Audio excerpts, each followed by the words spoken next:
ছোট বন্ধুরা, তোমরা তো জানো পেতনি ভীমকে জোর করে বিয়ে করেছে। তারপর দুর্গাদের বাড়িতে কি অবস্থাটাই না করেছে, পুরো জঙ্গল করে নাচানাচি করছে। চলো তো দেখে আসি পেতনিদের আজকে তাড়াতে পারে নাকি দুর্গা কি করে। আরে আরে, তোমরা এসব কি করছো? আমাদের বাড়িটার অবস্থা পুরো শেষ করে দিচ্ছ। দুর্গা কত সুন্দর বাড়িঘর সব সাজিয়ে গুছিয়ে রাখে, তোমরা তো দেখছি সত্যিকারের পেতনি। অপরিষ্কারের মতন পুরো বাড়িটা আমার জঙ্গল করে দিয়েছো। কি করেছো? নাচানাচি করছে, পাতা খাচ্ছে, ফল করছে, যা পাচ্ছে খাচ্ছে, ভাঙছে ছিঁড়ছে। এসব বাজে জিনিস এখানে চলবে না। তোমরা কি জোর করে যা করবে সেটাই মেনে নিতে হবে নাকি? বাজে পেতনি কোথাকার, কিছু বললেই তো আরও ইন্টারেস্ট কাজকর্ম করবে। আমার তো আর ভালোই লাগে না। যাও না, চলে যাও, আমাদের ছেড়ে চলে যাও, আমাদের একটু শান্তিতে বাঁচতে দাও না। এই বাচ্চা মেয়েগুলোকে কিভাবে ভয় দেখিয়ে তুমি এখানে বসে রেখেছো তোমরা দুজন পেতনি মিলে। ওরা তো খুব ভয় পাচ্ছে। ছোট বাচ্চাদের কি এইভাবে ভয় দেখাতে হয়? তোমাদের কি কিছুই মায়া নেই? তুমি যে কি বলো, ওদের তো আমি সৎ মা, ওরা তো আমার কথা সব শুনবে বলেছে। ওদেরকে আমি ভালোবাসি না। কিরে, তোরা আমার কথা শুনবি না শুনবি না? না, আমি তোমার কথা একদম শুনবো, যা বলবে তাই করবো। আমিও যা বলবে তাই শুনবো। আমি কিচ্ছু বদমাশি একদম করবো না। তাহলে আমাদের সঙ্গে একটু নাচানাচি করতে দেখি, আমার তো খুবই মজা হচ্ছে। এটা তো আমার সংসার, তোদের মাকে এখান থেকে আমি তাড়াবো, এখানে রাজ করব, সঙ্গে আমিও থাকবো, এখানে নাচানাচি করব, খাবো।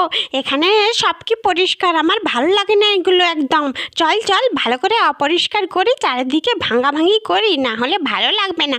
চল চল, ওই দিকটা যাই একটু, ওদের নিয়ে আর কি করি, মাথাটা একটু টিপে দিত তোরা দুজন মিলে আমাদের দুজনের। হ্যাঁ, একজনের কোলে একজন করে শুয়ে পড়, ওদের দিয়ে মাথাটা ভালো করে টেপাই বুদ্ধিটা, তাহলে আরো ভালো করে খুলবে আমার। আমি তোমাদের মাথাটা টিপে দিচ্ছি, দাও। আমি তো ভালো মাথা টিপতে পারি না, যদি কিছু ভুল হয় ক্ষমা করে দিয়ে। ঠিক আছে, আর বলতে হবে না, ক্ষমা করে দেবো, তুই টিপ তো মাথা। পেতনি তো মিলে বর্ষা বৃষ্টিকে দিয়ে তাদের মাথা টেপাচ্ছে। বর্ষা বৃষ্টি তো খুবই ভয়। আরে আরে, তোমরা কি মানুষ নয় জানি, পেতনি বলে এইভাবে বাচ্চাগুলোকে দিয়ে কাজ করাবে? এ বাবা, আমি কি করে বাঁচাই বাচ্চাগুলোকে? এদিকে দুর্গা যে কোথায় গেছে কে জানে।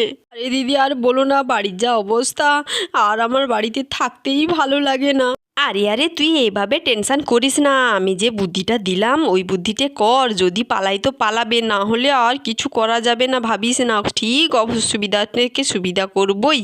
দেখো না, বাচ্চাগুলোকে দিয়ে কিভাবে মাথা টেপাচ্ছে, শুয়ে পড়েছে দুটো পেতনি, সারাক্ষণ আমাদের ঝামেলা করে। কি অসুবিধা করেছে, আমার বাড়িটারও কি বদন করেছে দেখো। কি করবি বল দুর্গা, একটু সমঝে থাক না। বুদ্ধিটা প্রয়োগ করেছি, দেখা যাক কি হয়। যদিও এইভাবে ভালো বুদ্ধি হবে মনে হয়, জানিস। আরে আরে, দুর্গা দুর্গা চলে এসছে। তুমি কতক্ষণ কোথায় গিয়েছিলে? এই দিকে দেখো বাড়ির কি অবস্থা করেছে। ওদেরকে কে সামলায়? বাচ্চাগুলোর উপর অত্যাচার করছে। আরে গোলুর বাবা, তুমি একটু ধৈর্য ধরো, ফুসফুস করে কথা বলো। আমরা একটা বুদ্ধি বার করেছি জানো তো, ওইটা এক্ষুনি প্রয়োগ করব। ওরা এইভাবে শুয়ে আছে, থাক, যদি পালাই তো এইভাবে পালাবে জানো তো। বুদ্ধিটা কিন্তু বলো না, চুপচাপ। হ্যাঁ, একদম যেন শুনতে না পায়, তাহলেই বিপদ হবে। বাচ্চাগুলো আসবে বলে, এই যে রিয়া আসবে, তো রিয়া এলেই তো আসল খেলটা শুরু হবে। কোথায় যায় বাবারা, দেখছি আমি। মা, ও মা, তুমি এসেছো? তুমি কোথায় গিয়েছিলে গো? এখন থেকে দেখিনি। চিৎকার করে, আরে মা, গিয়েছিলাম, এই এলাম। কিরে, তুই কি কুটবুদ্ধি আঁটতে গিয়েছিলি নাকি আমাদের বিরুদ্ধে? কিছু করে কিছু লাভ হবে না। হ্যাঁ, আমরা তো এখানে রাজার মতন থাকবো। হ্যাঁ, কিছু হবে না। এই পুচকে মেয়ে, মাথাটা ভালো করে টেপতে দেখি, ম্যা করে সারাক্ষণ শুধু। আরে বর্ষা বৃষ্টি, ভালো করে মাথাটা টিপে দে। আর কিছু করার নেই, এদের নিয়েই তোদের থাকতে হবে। এরা যা বলবে সেটাই তো শুনতে হবে, না বল? কর। হ্যাঁ মা, মাথাটা টিপে দাও। আমি এদের জন্য সবার জন্য রান্না বান্না করব। এদের যা হুকুম দেবে এরপর থেকে সবই শুনবো। আর কিছু করার নেই, সবই তো আমাদের শুনতে হবে। এরা তো আমাদের মাথার ওপর থাকবে বলো। এরা যা বলবে সবই শুনবো। এরা যা খেতে চাইবে আমি সব রান্না করে দেবো। কে রে? এ তো দেখছি ভূতের মেয়ে রাম নাম। তুই কি বলিস, আমাদের সেবা করে দিবি? বাবা, তোর তো বুদ্ধি ভালো হয়েছে, ঠিক করেছিস। ঠিক কি রে, দেখ রে পেতনি দিদি, ও কি বলে আমাদের সেবা করবে, ওর বুদ্ধি ভালো হয়েছে বল বাবা। এবার আমরা ঠ্যাংয়ের উপর ঠ্যাং তুলে খাবো আর এই পুচকিগুলো দিয়ে মাথা টেপাবো। হে হে হে হে। তা আমি তো শুনেই অবাক রে তোদের কথা কর্ম। তাহলে তোর ভালো হয়েছে বল, ভালো করেছিস, এইভাবে আমার সব কথা শুনবি এইভাবে। হ্যাঁ পেতনি সতীন দিদি, তুমি যা বলবে আমি সবই করব। তোমার হুকুমে উঠবো আর বসবো। তোমরা বলো কি কি খাবে, আমি সব রান্না করে দিচ্ছি, কোনো টেনশন করো না, যা হুকুম।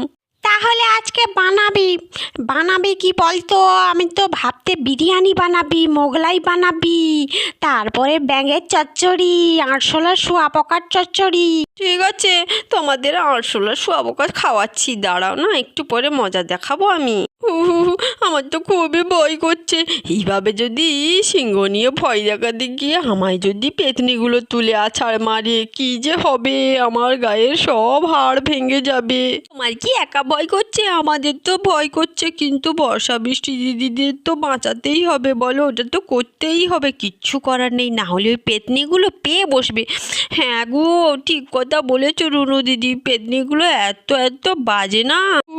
আস্তে আস্তে যাই, পেতনিগুলো তো ঘুমিয়ে আছে না কি, মাথা টিপছে দেখছি বর্ষা বৃষ্টি। আস্তে করে সিংহটা রাখতে হবে। কোথায় রাখবো আন্টি?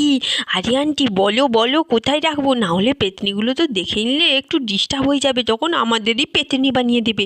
তোমরা যদি না বলো আমি পালিয়ে যাব, বলো কোথায় রাখবো, আগে রেখে দিয়ে এখান থেকে ছুটে পালাই বাবা। এই আস্তে আস্তে যা, ওই পেতনি, সাদা পেতনিটার পায়ের কাছে রেখে দে, তারপর রিমোট কন্ট্রোল করে সিংহটাকে ওদের গায়ে ওঠাবো, ওরা ভয়ে যদি পালায় তো পালাবে, যা যা রেখে আয়। ভয় করছে, যদি দেখে নেই আমি হয়ে যাব পেতনি।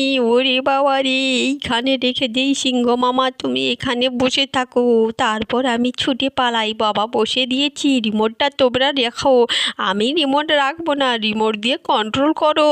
আমরাও এই দিকটাই দাঁড়াই, দেখি তো পেতনিগুলো ভয় পায় নাকি। যদি আমাদের তাড়িয়ে দিয়ে আসে তাহলে আমি তো মার ছুট, কোথায় যে পালাবো আমি নিজেও জানি না। আরে মা, তুমি রিমোটটা তাড়াতাড়ি চালাও, পেতনিগুলোকে মজাটা দেখাও তো, শুরু করো তাহলে। হ্যাঁ দেখাবো, সবাই মিলে এই দিকটাই চলে আয়, না হলে পেতনিগুলো ছোটাছুটি করলে আমাদের গায়ে এসেই পড়বে। সরে আয়, রাস্তা ক্লিয়ার রাখ যাতে ছুটে পালায়। হ্যালো বলে সিংহ তো আওয়াজ করছে, রিমোট দিয়ে কন্ট্রোল করে সাদা পেতনির ওপরে পড়লো। ওটা বাবা রে, এ তো সিংহ এসছে বন থেকে রে, বাঁচা রে। সিংহ কি করবে এখন রে? তো সিংহ সোজা গিয়ে বড় পেতনির ওপরে গিয়ে পড়লো।